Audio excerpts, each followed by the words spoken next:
Hey y'all, it's John Trent, the editor-in-chief at Bounty and Comics, and I've got a big scoop for you today about Denis Villeneuve's upcoming Dune film adaptation. If you've been following news about Dune, you know that the filming production just wrapped late last week. Frank Herbert's son, Frank Herbert is the author of the Dune novel. His son, Brian Herbert, provided the update announcing that the film had wrapped production. He wrote on Twitter, "Filming on the first Dune movie has been completed, is, quote, in the can, end quote, and there's been a wrap party. Some actors are already working on other projects and saying great things about how Denis Villeneuve ran the movie sets." And I hope I'm saying Denis Villeneuve's name right. I'm probably butchering it. But that's not the big scoop. Of course, it's not. That's a public on Twitter. Anyone can see that. What the big scoop is, one of my trusted sources has informed me that the role of Liet Kynes will be gender swapped in the upcoming film. Dune fans know Liet Kynes as the appointed judge of the change. He is the arbiter appointed by the Padishah Emperor Shaddam IV of House Carino to oversee the transition of the planet Arrakis, which is Dune, from House Harkonnen to House Atreides. Not only is Kynes the judge of the change, but he is also the imperial ecologist and the secret leader of the indigenous people of Arrakis, the Fremen. He's taken up the role of his father in order to work with the Fremen to terraform Arrakis into a lush planet. He wants to change the desert planet into one where water flows and planet life flourishes. For those unfamiliar about Arrakis, it is a desert planet, hence the name Dune. Kynes is also the father of Paul Atreides' future concubine and the mother of his children, Chani. Chani will be played by Zendaya. At least Kynes was the Chinese father in Frank Herbert's iconic novel. That will no longer be the case because Kynes will be a female. So Kynes will be the mother of Chani. And here's the description that my source gave me of Liet Kynes. They stated, Kynes is a tall, lean woman in her 40s who exudes pride and intelligence. She has sandy hair, a suntanned face, and the shocking blue eyes of spice saturation. If this description sounds familiar, it should, because that's almost how Frank Herbert described Kynes, except he describes Kynes as a male. In Dune, Herbert writes that Kynes is a tall, quote, tall, thin, long sandy hair, a sparse beard. The eyes were that fathomless blue within blue under thick brows. He continues, his long hair and beard were must. The blue eyes without whites were a darkness under heavy brows. And then he later adds, wisps of sandy hair protruded from it, matched by a sparse beard and thick brows. Beneath the blue within blue eyes, remains of a dark stain spread down to his cheeks. A matted depression across mustache and beard showed where a stillsuit tube had marked out its path. And there you have it. Liet Kynes will be a female in the upcoming Dune film. The description is very similar to Frank Herbert's description in the novels, but instead of a male, Liet Kynes will be a female. But my source wasn't done there. They speculated that Sharon Duncan Brewster, who appeared in the Star Wars film Rogue One as Senator Pamlo, could be playing Liet Kynes. Now this is just purely speculation. They weren't specific, but they did point out that Brewster is shown on IMDb as having a role in Dune. However, Brewster's role is not actually revealed. She doesn't have any character attached to her name on IMDb on Dune. So it's possible that they're still trying to keep her part hush-hush. And Liet Kynes is actually one of the characters that they have not announced. They've announced many of the cast. Liet Kynes is not one of them. But we're still not done. Guess again, we've saved the juiciest part for last. And this is major spoilers for the film. If you don't want to be spoiled, check out one of our other videos. This is your last warning. If you don't want to be spoiled, shut it off. Shut it off. Are you still with me? Well, here it is. Liet Kynes' death will not happen the way it did in Frank Herbert's Dune novel. In Dune, Liet Kynes is exiled into the desert by the Harkonnens, suffering from delirium, heat stroke, and dehydration. Kynes finds himself on top of a pre-spice mass that is about to explode. However, he is too weak and addled in order to escape.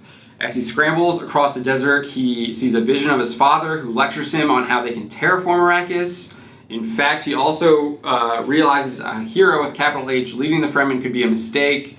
He hears his father tell him, quote, "No more terrible disaster could befall your people than for them to fall into the hands of a hero with a capital H." However, Kynes had already given orders for the Fremen to protect Paul Atreides. As the pre-spice mass explodes beneath him, Kynes then comes to the realization that the principles of the universe were accident and error. So kind of to recap that, maybe digest that a little bit better. Kynes has been captured by the Harkonnens. He's exiled into the desert after he refuses to betray Paul Atreides. And then while he's stumbling through the desert, he starts hallucinating and seeing a vision of his father, who was the imperial ecologist before him, who was attempting to terraform the planet. And then while he's seeing this vision of his father and hearing his father, he realizes that he's on top of a pre-spice mass that's about to explode, similar to like Old Yeller. Is that Old Yeller? I think is... No, it's not Old Yeller. The freaking geyser in Yellowstone. Totally blanking on it right now. But you know what? It's like a geyser. And so it's about to explode. And then he comes to this idea that he should not have helped Paul Atreides because like the hero leading the Fremen could be a horrible thing. And then it blows up as he comes to this realization. And then as he's like flying through the air on the top of this like sand geyser, that's tearing him apart, he realizes that the principles of the universe are accident and error. This will not happen in Denis Villeneuve's film. Kynes will actually be assassinated by one of the Emperor's elite soldiers, a Sardaukar. And this is what my source tells me. So after the Harkonnens attack Arrakeen, Paul and his mother Jessica will flee the city. They are rescued by Duncan Idaho and Kynes. Kynes informs both Paul and Jessica that she can offer them safety among the Fremen. However, before they can escape to safety, they see an oncoming desert storm coming, which will affect their ornithopters, and they have to take shelter in an old ecological testing station. And while they're at this old ecological testing station, both Kynes and Paul confide in each other.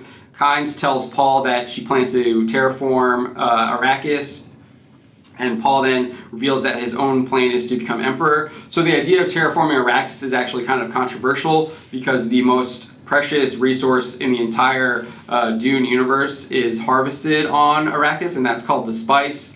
And it's only able to be harvested because the planet is a desert planet. And if they are going to terraform it and remove those desert, the spice will no longer be there to be harvested. And the spice allows for the Bene Gesserit to peer into the future. It allows for space travel. It's just extremely, extremely coveted, and it's kind of the oil that makes the Dune universe turn the tires. But as the Kynes and Paul are discussing their plans with each other, a group of Sardaukar discover them. A fight ensues between some of Kynes' elite Fremen warriors and the Sardaukar. That buys time for Paul and Jessica to flee alongside Kynes. Kynes leads them to an ornithopter where Paul and Jessica quickly hop in, but the ornithopter only has 2 seats, so Kynes can't accompany them. As Jessica and Paul fly off and head out into the storm, Kynes makes her own exit out of this cave, out into the desert. And as she's seeing Jessica and Paul's ornithopter fly off, she is stabbed in the middle of the chest by a Sardaukar. And then she, after being stabbed in the chest, she stumbles down this sand dune and ends up at the bottom. And the Sardaukar follows her down to the bottom of the sand dune in an attempt to finish her off. But what ends up happening is they both bite the dust. A giant sandworm emerges and swallows up both Kynes and the Sardaukar. Kynes' final words are, "I serve only one master. His name is Shai Hulud." And there you have it. Not only will Liet Kynes be gender swapped in Denis Villeneuve's upcoming Dune film, but the character's iconic death scene will be completely changed in favor of an action sequence. And if you think that is like an insignificant change, you're completely wrong, and Frank Herbert disagrees with you. In an interview that Frank Herbert did in 1969 with Professor Willis McNally, this is what he had to say about Kynes' death. He stated, quote, "This, of course, was done deliberately for that purpose, to turn. It's a turning point of the whole book, but a pivot, you might say.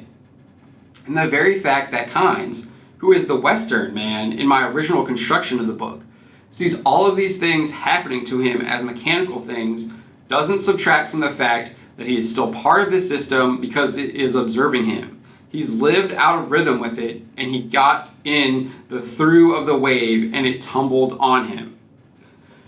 Herbert would add, "One of the purposes of this story was to delineate consequences of inflicting yourself upon a planet, upon your environment." I mean, that's pretty clear that Kynes' death was specific and pointed to one of the main purposes that Herbert had when writing the first Dune novel. But with this change to Liet Kynes' death, we will see the film straying from the main purpose. Instead, it will sacrifice a interesting and thought-provoking nature versus man moment for an action sequence.